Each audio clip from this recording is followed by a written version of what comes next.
Welcome back to the Old Charles. Did you know that a 1974 United States half dollar, a coin you might find in your change, could actually be worth more than its face value?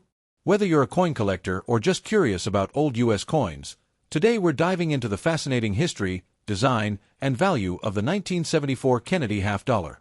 Stick around, because the condition of your coin could make a big difference in its price. The Kennedy half dollar series began in 1964, just months after the tragic assassination of President John F. Kennedy. Americans wanted a way to honor him, and the half dollar was chosen as the perfect tribute. Now, by 1974, the coin was already in its 10th year of production. Unlike the early 1964 version, which was made of 90% silver, the 1974 half dollar had no silver content for circulation strikes. Instead, it was made from a copper-nickel clad composition, 75% copper and 25% nickel on the outer layers, bonded to a pure copper core. This change was introduced in 1971 due to rising silver prices. On the obverse, or front side, you'll see a left-facing portrait of President John F. Kennedy, designed by Gilroy Roberts. His image is detailed, with sharp hairlines and bold lettering. Above his head, the word Liberty stretches across the rim, while the motto "In God We Trust" sits just below his chin. And of course, the date, 1974, is displayed at the bottom.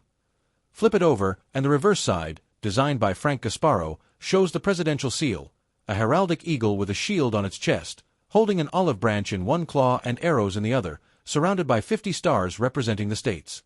Around the edge, you'll find the words United States of America and the denomination half dollar. 1974 Kennedy half dollars were struck at 3 different U.S. mint facilities: Philadelphia Mint ***, no mint mark, with a mintage of about 201 million coins. Denver Mint ***, marked with a small d on the obverse, producing around 79 million coins. San Francisco Mint ***, these coins have an S mint mark and were mostly proof strikes for collectors, with about 2.6 million minted. So, how much is a 1974 half dollar worth today? Circulated coins ***, the ones you might find in everyday change, are generally worth 50 cents to about $1, mostly for collectors who want a year set. Uncirculated coins *** in mint state condition can be worth more, often $3 to $7, depending on luster and strike quality. Proof coins *** from San Francisco, with their mirror-like surfaces, can bring $5 to $10 or more, especially if graded PR69 or higher.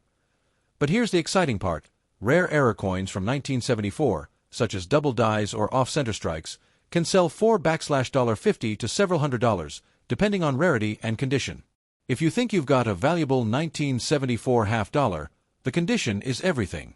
Coin grading ranges from good, G, ***, heavy wear, most details flat; fine, F, moderate wear but major details still visible; extremely fine, XF, ***, light wear with sharp details; mint state, MS, no wear, just as it left the mint.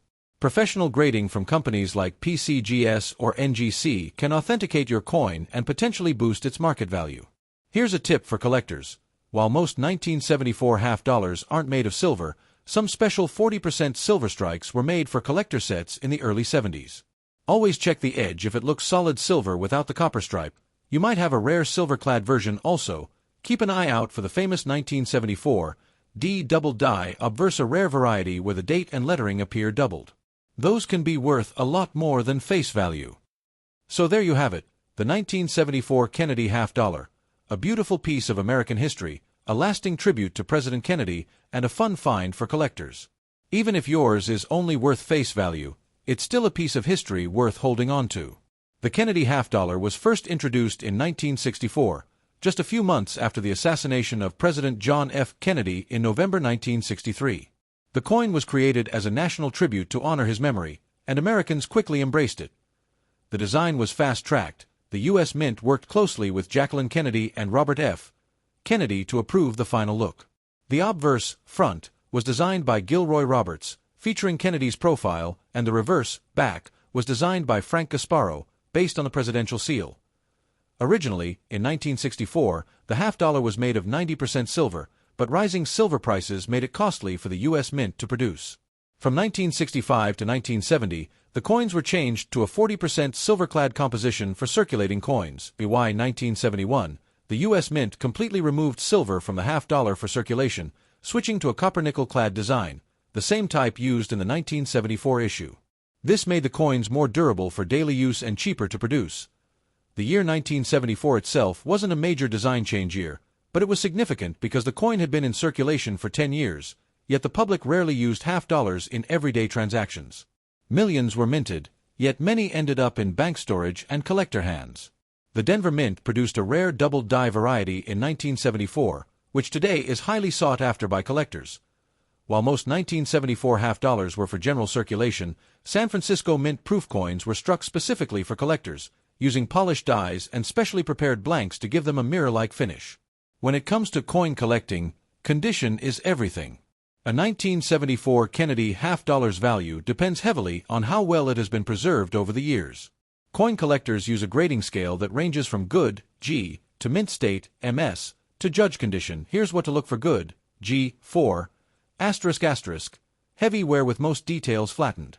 Kennedy's hairlines will be faint, and the high points of the design are smooth. Fine, F, 12, **, moderate wear, but major design elements are still visible. The lettering and date are clear. Extremely fine, XF, 40, **, light wear on the highest points, but most of Kennedy's hair and the eagle's feathers are still sharp. About uncirculated, -50 Australian dollars to -58 Australian dollars, **, very slight wear on the highest points, almost like new. Luster is still present. Mint state, MS, 60 to MS, 70, **, no wear at all. The coin appears exactly as it left the mint, with full detail and original luster. Coins graded MS 65 and above are especially attractive to collectors. 1974 S-proof half-dollars were struck with highly polished dies, giving them a mirror-like background and frosted designs. To maintain their value, they must remain free from scratches, spots, or fingerprints. Tip for collectors: **, always store your coins in protective holders to prevent damage. Even small nicks or dulling of the luster can lower the grade and the value significantly.